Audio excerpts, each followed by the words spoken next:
El president de la Diputació de Lleida, Joan Renyer, ha estat l'encarregat d'inaugurar la 7a edició de la Fira de l'Estany d'Ivars d'Urgell, que enguany ha commemorat els 10 anys de l'inici de l'entrada de l'aigua i de la inundació de les primeres finques, fet que va permetre la recuperació de la zona humida més important de l'interior de Catalunya. Renyer ha volgut destacar la gran tasca de l'alcalde d'Ivars, Ramon Maria Guiu, i homenatjar la seva figura i la importància que ha tingut en aquests anys en la consolidació de la fira i especialment en el llarg procés de recuperació de l'estany d'Ivars i Vila-sana. El president de la Diputació de Lleida ha remarcat la importància que ha representat l'estany tant a nivell mediambiental com social per al Pla d'Urgell, però també econòmic, ja que ha permès la posada en marxa a la zona de negocis vinculats sobretot amb el turisme. Calia, per allò que suposa l'estany, d'un entorn de zona humida, d'un entorn mediambiental important, però calia també per un aspecte social, perquè aquest retorn volia dir que l'espai ja a la meitat del segle passat i també avui, i aquesta és una singularitat que té el propi estany, no és només una zona humida amb un criteri mediambiental estricte, excel·lent i exquisit, sinó que és un espai, és un entorn social de trobada en el que aleshores i ara la gent el visiten, passegen, s'hi mouen, festegen, caminen i per tant viuen en comunitat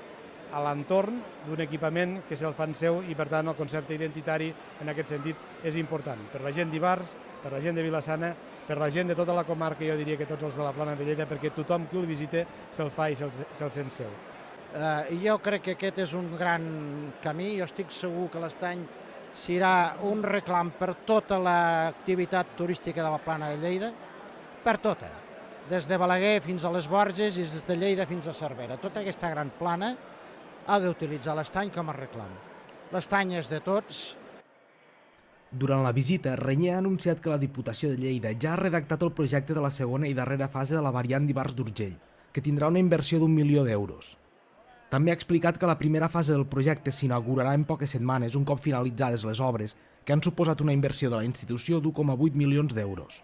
Des de la Diputació hem redactat ja el projecte de la segona fase, aquesta fase que anirà des de la carretera de Vallverd fins a la carretera de Castellserà, en aquest tram que falta per acabar la variant. Les disponibilitats econòmiques no han permès que es pogués fer tot alhora. Hem actuat amb el valor d'un entorn de 1.800.000 euros en aquesta primera fase. Actuarem amb el valor d'1 milió d'euros en el proper mandat, en la propera legislatura, si tenim la confiança dels veïns. La 7a edició de la Fira de l'Estany d'Ivars d'Urgell, que ha coincidit enguany amb la celebració del Dia de l'Estany, ha reunit una 60a d'expositors dels sectors del turisme, la gastronomia, l'artesania, els esports i l'ornitologia, entre altres. El certamen ha programat tallers de cervesa, de manualitats, així com música, una calçotada, passejos en carruatge i una trobada de vehicles antics, entre altres propostes.